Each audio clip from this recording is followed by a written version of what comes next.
Microsoft dropped 2.5% today on some AI jitters. It leaked out that Microsoft lowered their sales quota for their AI line of products. Now, these are things like Copilot. And the theory is that more and more companies just want to build internally using the foundational models of GPT-5 or Gemini rather than buy the turnkey products that a Microsoft or a Salesforce is creating. Now, when stocks move on news, I always like to take a step back and say, was it a justifiable move?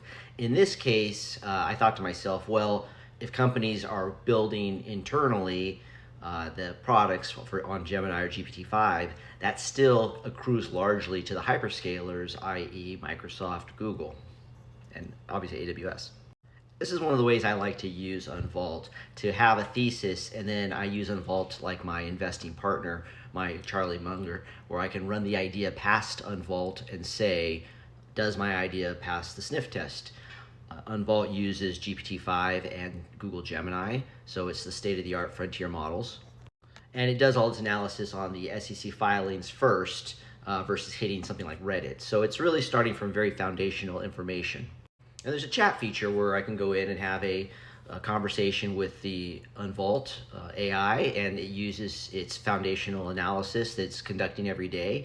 It's deep research it's doing every day. And I can ask the question, Microsoft dropped 2% on the news, is lowered the sales quota for its AI products, not Azure.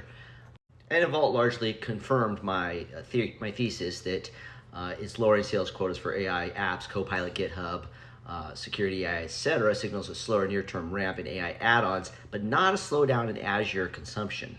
And it goes on to say that Azure is the economic engine, and that's really the only thing you should be focused on. So the other stuff is just news, headlines. Obviously, the market looking for any reason to pull down Microsoft as it's trading pretty expensively, but this was not an actual justifiable reason. And using AI to help me with my investing decisions serves two purposes. One is it helps me do better, more research. It lifts a lot of the cognitive load of me having to read through hundreds of pages of SEC filings.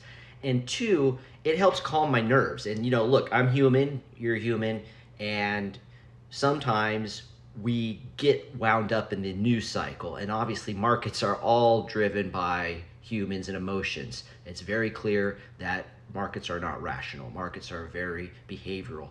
So the cold truth of an AI helps settle down my nerves. I don't think I would have done anything irrational in this case. I think I had my hands wrapped around what the situation was going there. But sometimes when the market's having wild swings, or a stock that I have a conviction is having a wild swing, having an investment partner